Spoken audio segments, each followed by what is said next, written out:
काँग्रेस पक्षाचे राष्ट्रीय युवकांचे अध्यक्ष धीरजी शर्मा, आपल्या सगळ्यांचे सहकारी बाळासाहेब चांदेरे, शरदराव ढमाले, रवींद्रराव ब्रह्मे,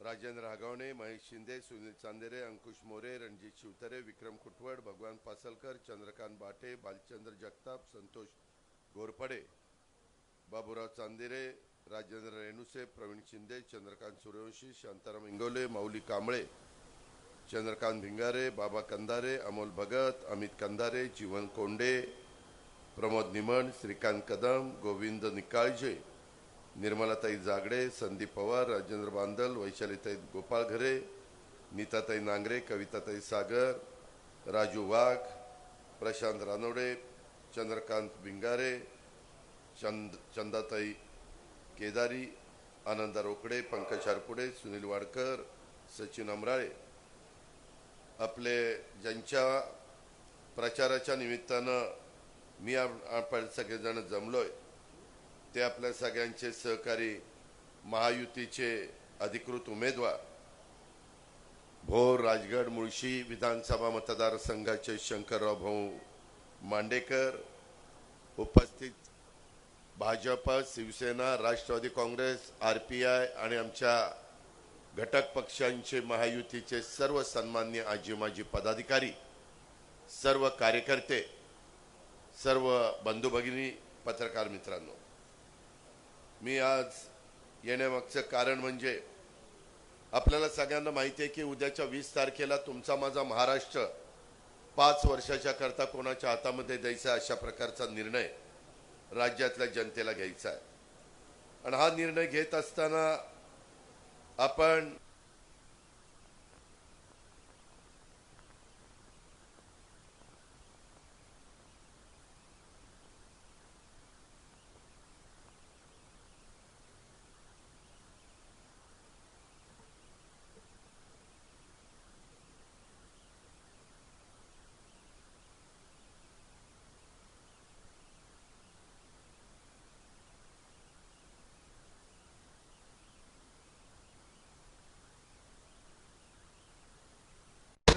कोटी 4,23,000 एवढी असल्यामुळं किंवा 4.25 लाख जरा सगळ्यांची मोठी अपेक्षा त्या मतदारसंघाच्या बाबतीमध्ये होती।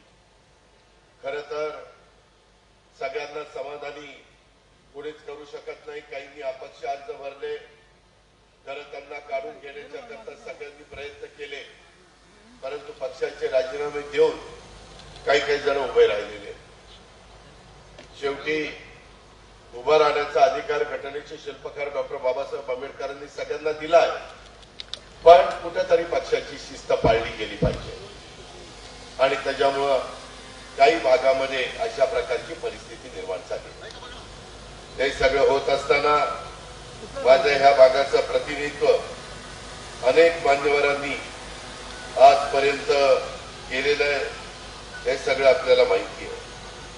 त्याच्यामध्ये अनेकांची नावं त्या ठिकाणी घेता येतील की ज्यांनी सुरुवातीला मुळशीचं प्रतिनिधित्व बाबासाहेब मोळांनी केलं, नंतर नामदेवराव मतेंनी केलं, नंतर नानासाहेब नवले, अशोकराव मोहन, कुमार गोसावी, शरदराव ढमाले आणि नंतरच्या काळामध्ये मतदारसंघाची फेररचना झाली। माझ्या मुळशी तालुक्याला प्रतिनिधित्व आपलं भोर जिल्ह्यामध्ये हा तालुका मर्ज झाला आणि त्यामुळं 3 तालुक्याला गेले काही वेळेला संग्राम तोपट्यांनी प्रतिनिधित्व केलं। तुम्ही सगळे सुज्ञ मतदार आहात। आज या मतदारसंघाची ही शेवटची निवडणूक आहे। 2029 ला मतदारसंघ राज्यातले सगळे बदलले जाणार आहेत। पुन्हा त्याची फेररचना होईल, पुन्हा आरक्षण पडतील आणि 2029 ला 96 महिलांना पण त्या ठिकाणी प्रतिनिधित्व मिळणार आहे। त्याबद्दलचा कायदा मंजूर झालेला आहे। लोकसभेमध्ये 543च्या वनथड आणि तुमच्या माझ्या महाराष्ट्रात 288च्या वनथड म्हणजे 96, 288 तर ते आहेतच, अधिक हे 96 आहे. अशा प्रकारे संपूर्ण जम्मू काश्मीर पासून कन्याकुमारीपर्यंत कायदा मंजूर करण्यात आलेला आहे, बिल पास करण्यात आलेलं आहे. ते पुढच्या 5 वर्षांनी कळेल. पण प्रत्येक वेळेस बोरवेल्ल्याला आपण प्रतिनिधित्व दिलं. बोरवेल्ल्यांना वाटतं की आम्हाला मिळावं. मुळशी पण 2 लाखाच्या पुढे गेलेला आहे. मुळशीला वाटतं आम्हाला मिळावं. प्रश्न सगळीकडेच आहेत. त्या प्रश्नाची सोडवणूक खरोखरीच आता विद्यमान आमदारांनी केली का, त्याचाही प्रश्न आपण आपल्या मनाला विचारा. भोरमध्ये एमआयडीसी करण्याचं अनेक वर्षाचं स्वप्न दाखवलं जातं, परंतु अद्यापपर्यंत एमआयडीसी तिथं झाली नाही. वेला छोटा पडतो तिथं एमआयडीसी थोडस अडचणीचं आहे. प्रयत्न करावे लागतील मिनी एमआयडीसीचे. त्याचं नामकरण मध्ये राजगड म्हणून इथं भगवानराव पासलकर बसले, दूध संघाचे चेअरमन. त्यांनी मला एक पत्र दिलेलं होतं की दादा राजगड त्याचं नाव करा. मी एकनाथराव शिंदे देवेंद्रजींशी बोललो आणि आम्ही कॅबिनेटला प्रस्ताव मंजूर करून त्याचं राजगड नाव दिलं. कारण राजगड किल्ला युगपुरुष छत्रपती शिवाजी महाराजांचा त्या परिसरामध्ये आहे. अशा पद्धतीनं काम करत असताना मुळशीकरांना आपल्या सर्वांचं नुकसान झालेलं आहे. मी पुन्हा टीका टिप्पणी करण्याच्या करता तुमच्या समोर बोलत नाही. मी फार स्पष्ट बोलणारा कार्यकर्ता ही माझी महाराष्ट्रामध्ये ओळख आहे. तुम्ही पहा, संग्राम खोपट्यांच्या हातामध्ये राजगड सहकारी साखर कारखाना, त्या नावाला साजेचं काम त्यांच्याकडनं चाललंय का? मी आता विक्रमशी, भालचंद्रजीशी, रणजीतशी बोलत होतो. त्यांनी सांगितलं की दादा 2 वर्ष झाले कारखाना बंद आहे. ऊस घेतात आणि नंतर दुसऱ्या कारखान्याला देतात. अरे तुम्हाला 15 वर्ष कारखाना उचितावस्थेमध्ये आणता येत नाही. हे तुमचं कामाची पद्धत. काय तुम्ही लोकांना न्याय देणार? आज मी माझ्या भागामध्ये जो माळेगाव कारखाना आहे, सोमेश्वर कारखाना आहे, मुळशीकरांनो आश्चर्य वाटेल, राज्यामध्ये पहिल्या 1-2 मध्ये मी भाव दिले. माझा भाव आहे 3636 रुपये माळेगाव सहकारी साखर कारखान्याचा. माझा भाव आहे 3571 रुपये सोमेश्वर सहकारी साखर कारखान्याचा. आम्ही सगळेजण मिळून, इथं सुनील आहे, भालचंद्र आहे, बाकीचे माझे सहकारी आहेत, आम्ही सगळे मिळून जिल्हा मध्यवर्ती सहकारी बँक चालवतो. तुमची सर्वांची बँक आहे. बाबासाहेबांनी त्याचं नेतृत्व केलंय, अशोक अण्णांनी नेतृत्व केलंय, मी काही वर्ष त्याचं नेतृत्व केलंय. अशा अनेक जणांनी आम्ही नेतृत्व करून राज्यामध्ये एक नावाजलेली बँक म्हणून आपल्या पीडीसीचं प्रवीण इथं आहे. आम्ही सगळेजण तिथं काम करतोय. शेवटी आमच्या लोकांना काय फायदा होणार आहे, माझ्या शेतकरी समाजाला काय फायदा होणार आहे, माझ्या महिला बचत गटाला काय फायदा होणार आहे, ह्या पद्धतीचा विचार 0% व्याजाने माझ्या शेतकऱ्याला मला पीक कर्ज कसं देता येईल हे आपण करून दाखवलेलं आहे. आम्ही संस्था चांगल्या चालवतो. काय आज त्याचा उल्लेख मगाशी कोणी केला, इथं आपल्या मुळशीमध्ये मार्केट कमिटी काढण्यात आलेली आहे. काय अवस्था आहे त्याची? का नाही आमदार ते काम करू शकला? 2.5 वर्ष आमदारांची पण सत्ता होती ना. 2019 ते 2022 का 21 2.5 वर्ष सरकार होतं. उद्धव ठाकरे साहेब त्याचे मुख्यमंत्री होते, परंतु त्याही काळामध्ये त्यांना ती मार्केट कमिटीला न्याय देता आला नाही.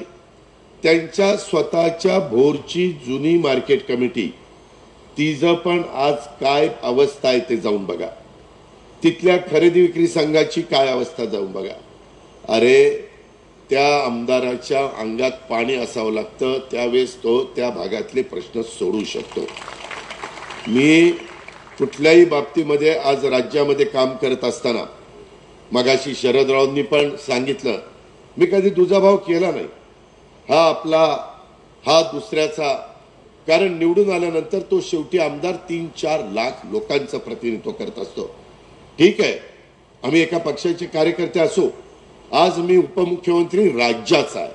एकनाथराव शिंदे राज्याचे मुख्यमंत्री आहेत, देवेंद्रजी राज्याचे उपमुख्यमंत्री आहेत, मी जिल्ह्याचा पालकमंत्री आहे. आणि त्याच्यामुळं जिल्ह्यातल्या लोकांचे जे सार्वजनिक प्रश्न आणि काम आहेत ते करणं माझं कर्तव्य आहे. परंतु तशा पद्धतीनं या मुळशी तालुका, माझा भोरवेल्ला तालुका काही संस्था नीट चालवायच्या नाही, रोजगार निर्माण करण्याच्या करता इंडस्ट्री आणण्याचा प्रयत्न केला गेला नाही। इथं माझ्या भोरवेल्ला मुळशीमध्ये धरणं आहे, त्या धरणाचा उपयोग करून घेऊन पर्यटनाला चालना देण्याच्या करता लोकप्रतिनिधींनी प्रयत्न करायचा असतो, तसा प्रयत्न केला गेला नाही। आपल्या त्या परिसरामध्ये सईबाई त्यांचं माहेर होतं, तिथं त्यांची समाधी, त्याचं काम आपण जवळपास 45 कोटी रुपयाचं सुरू केलं। आज हा जुना वारसा पुढच्या पिढ्यांना पण त्या ठिकाणी दाखवता आला पाहिजे।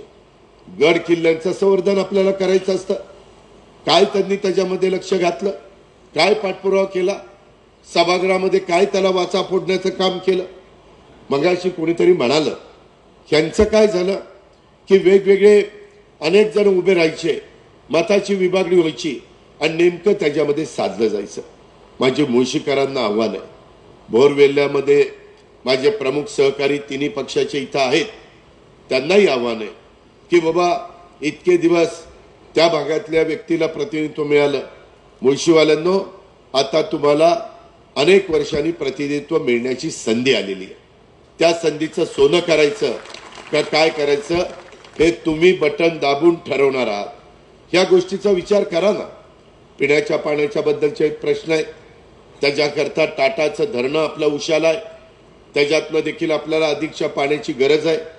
त्या संदर्भामध्ये तिथं आमच्या शेतकऱ्यांच्या जमिनीत ब्रिटिशांच्या काळात टाटा कंपनीनं ताब्यामध्ये घेतलेल्या आहेत, जेवढ्या त्यांना गरजेच्या आहेत तेवढ्या ठेवा, बाकीच्या ठिकाणी त्या गावांना गावठाण वाढवायला देखील जागा नाहीये, अनेक प्रकारच्या अडचणी आहेत। आणि आता पाण्यावर त्या बाबतीमध्ये आपल्याला वीज तयार करायला पाहिजे असं नाही, सूर्यावर वीज तयार होते, वाऱ्यावर वीज तयार होते, त्याच्याच बरोबर न्यूक्लिअरवर वीज तयार होते, त्याच्यामध्ये थर्मलवर वीज तयार होते, साखर कारखान्याच्या बगॅसमध्ये वीज तयार होते।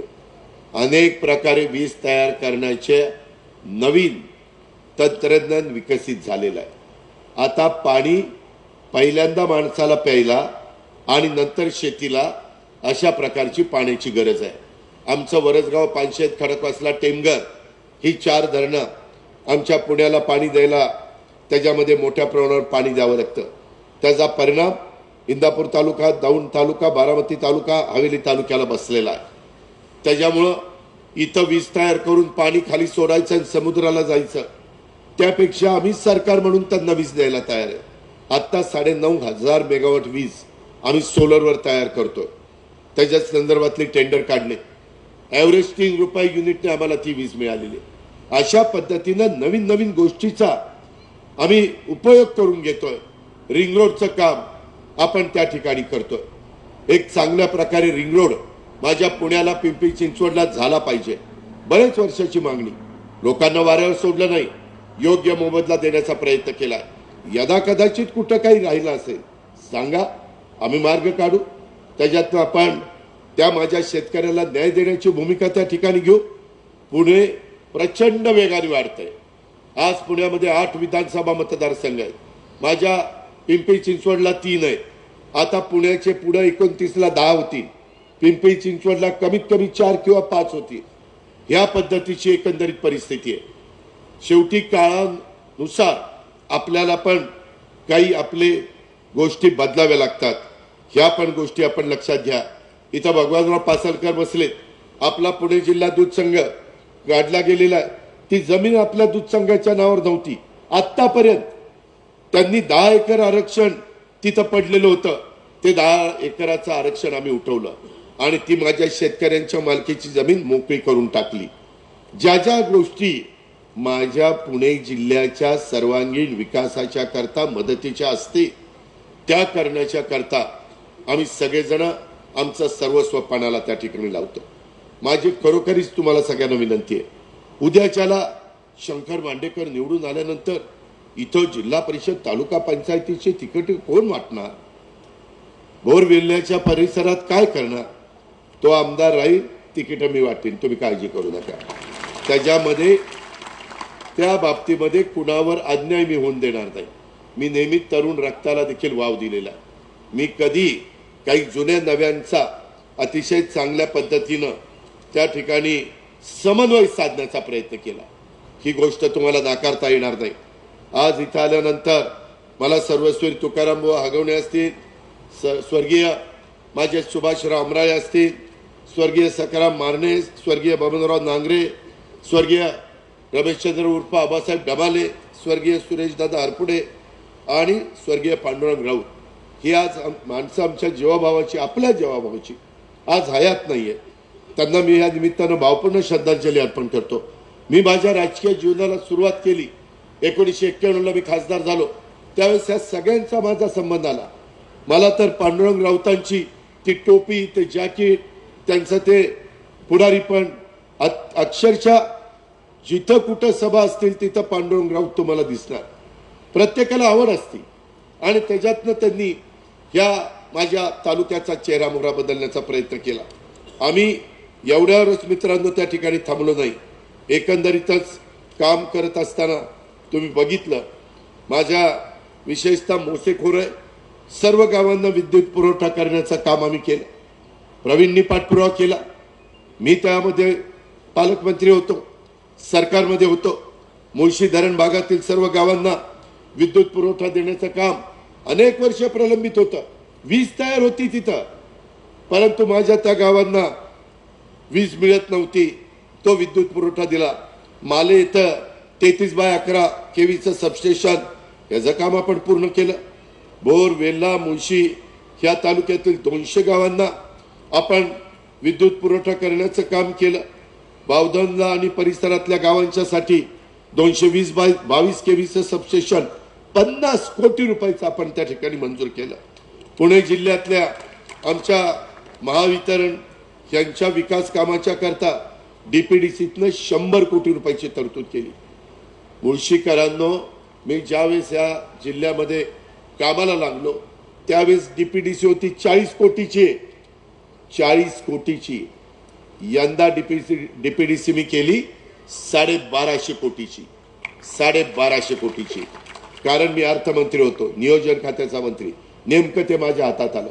एवढा मोठा जिल्हा, एवढं मोठं पॉप्युलेशन, माझ्या ग्रामीण भागाला निधी कसा मिळणार?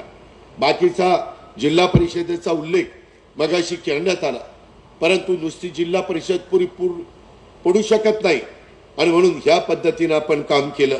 त्याच्यामध्ये हिंजवडी येथे 400 केव्ही सबस्टेशन आपण बांधलं. 100 कोटी रुपयाचं 400 केव्हीचं सबस्टेशन. त्याच्यामध्ये भाटघरला 132 केव्हीचं सबस्टेशन नूतनीकरण केलं, 12 कोटी रुपये. केंजळ भोरमध्ये 33 केव्हीचं सबस्टेशन मंजूर काम चालू आहे, 5 कोटी रुपये. माझ्या भाटघर धरणाच्या भागातील गावांना विद्युत पुरवठा करण्यासाठी पुनर्वसन विभागाकडनं आम्ही 12 कोटी रुपये आणले.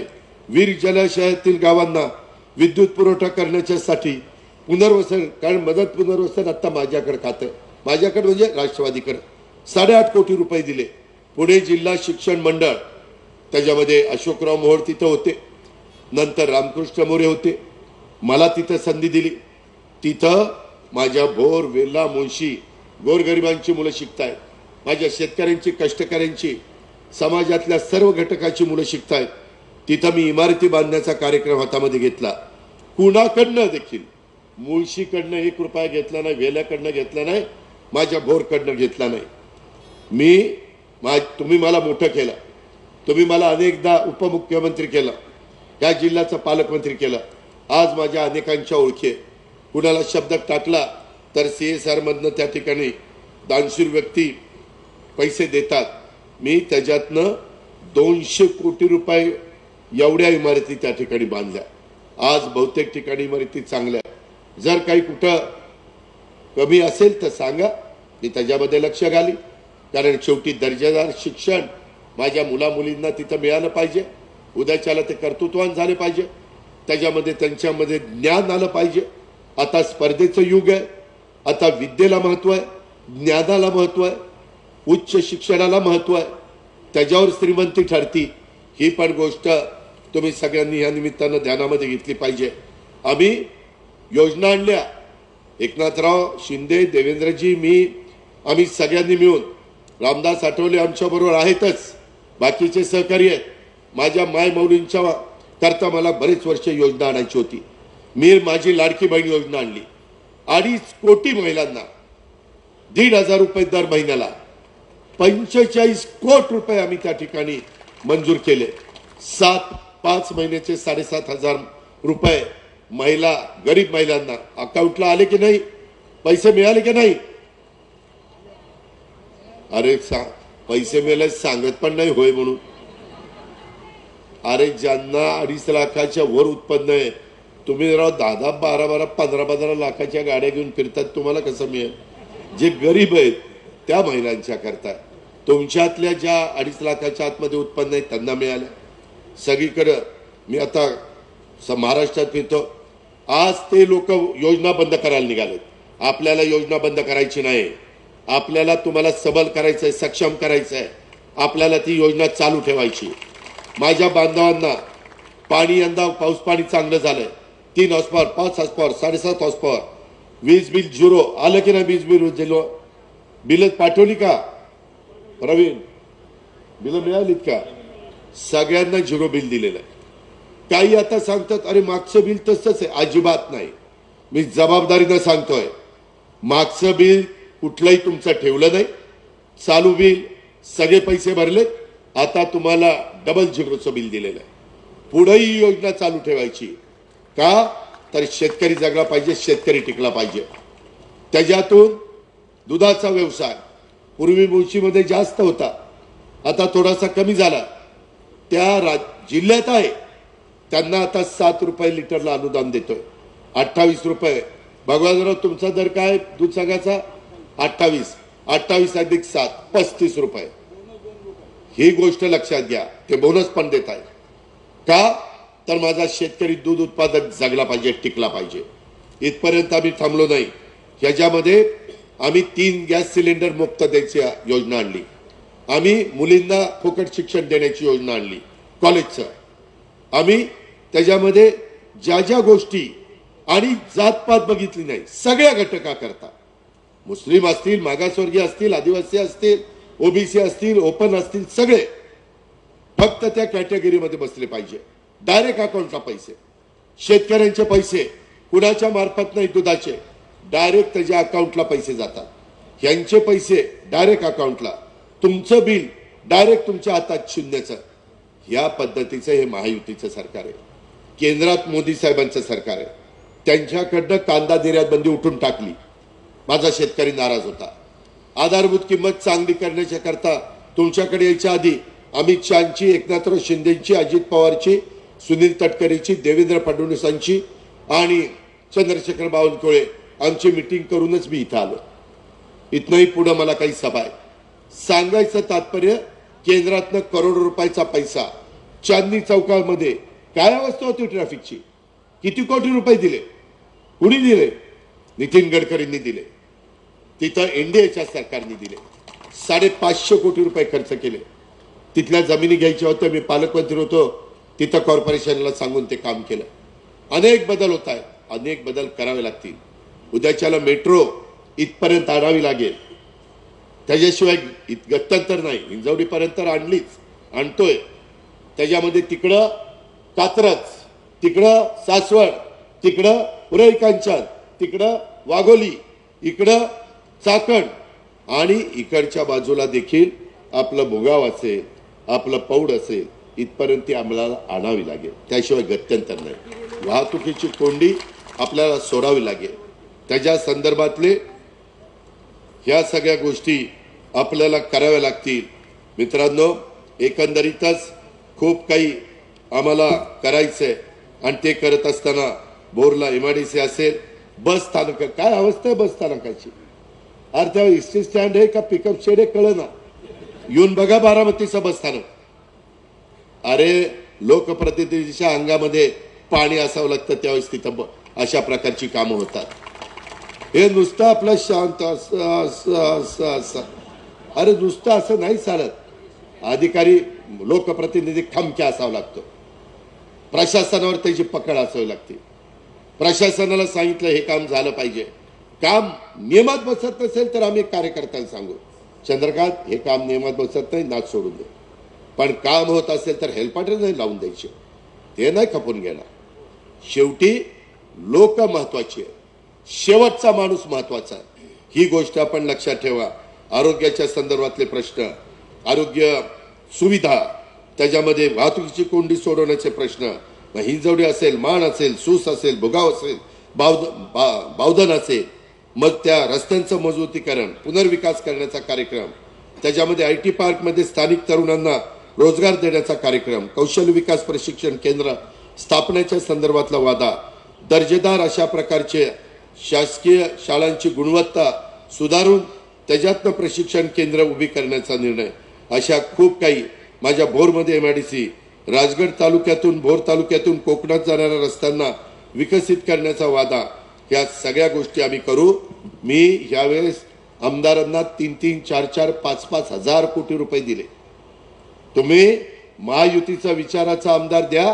तुमचे 3 तालुके आहेत. मी आज तुम्हाला सगळ्यांना सांगतो, तुम्ही लोकसभेला माझं ऐकलं नाही, ठीक आहे, तो तुमचा अधिकार आहे, मी आता मागचं काढत नाही. पण आता तरी त्या ठिकाणी संधी द्या. या नावातच शंकर आहे, पार्वती कुठे कुणाला माहिती आहे. तर त्यामध्ये मला सांगायचंय, आम्हाला पार्वतीबद्दल पण आदर आहे, नाहीतर अजित पवारांनी देवाची चेष्टा केली, चेष्टा नाही केली, नमस्कार केला. त्यामध्ये मला एक सांगायचंय, तुम्ही ह्याला निवडून द्या. मी तुम्हाला पुढच्या 5 वर्षात 5,000 कोटी विकास कामाला नाही दिलं ना, म्हणेल ते ऐकेल, म्हणेल ते. मी इंदापूर तालुक्याला 5,500 कोटी दिले, जाऊन विचारा. 5,500 कोटी देण्याची धमक असावी लागते. एकनाथराव, देवेंद्रजी, आम्ही सगळेजण एकोप्याने काम करतोय. मोदी साहेब, त्याच्यानंतर अमित शहा, त्याच्यानंतर आमचे पियुष गोयल, शिवराज सिंग चौहान, नितीन गडकरी, हे सगळेजण आपल्याला मदत करायला तयार आहेत. फक्त आपल्याला ते आता घ्यायचंय. जायकाचा पैसा आणायचा आहे, वर्ल्ड बँकेचा पैसा आणायचा आहे, केंद्राचा पैसा आणायचा आहे. ते फक्त महायुती करू शकते, कारण महायुतीच्या विचाराचं सरकार तिथं आहे. ह्या सगळ्या गोष्टीचा विचार आपण त्या ठिकाणी करा. आणि माझी हात जोडून विनंती आहे, माय माऊलींनो, तुम्ही सगळ्या कार्यकर्त्यांनी, तुम्ही सगळेजण उमेदवार समजून त्या ठिकाणी काम करा. तुम्हाला अशी भीती वाटत असेल, माझ्या भाजपला, माझ्या शिवसेनेला, माझ्या राष्ट्रवादीला, माझ्या RPIला किंवा माझ्या घटक पक्षांना किंवा पाठिंबा देणाऱ्या सहकाऱ्यांना, किंवा उद्या काय, अरे मी आहे ना, तुम्ही का घाबरताय? मी त्याच्यामध्ये तुम्हाला विश्वासात घेऊन आपण त्याच्यातनं मार्ग काढू. मी शब्दाचा पक्का आहे, हा अजितदादाचा वाद आहे, ही गोष्ट आपण लक्षात ठेवा. आणि त्या पद्धतीनं आता तुम्ही त्या ठिकाणी बदल करून दाखवा. मी मागं जे कबूल केलेलं होतं हिंजवडी आणि भोर आणि वेल्हा आणि मुळशीला, ते आता उद्याच्याला मी करून दाखवतो.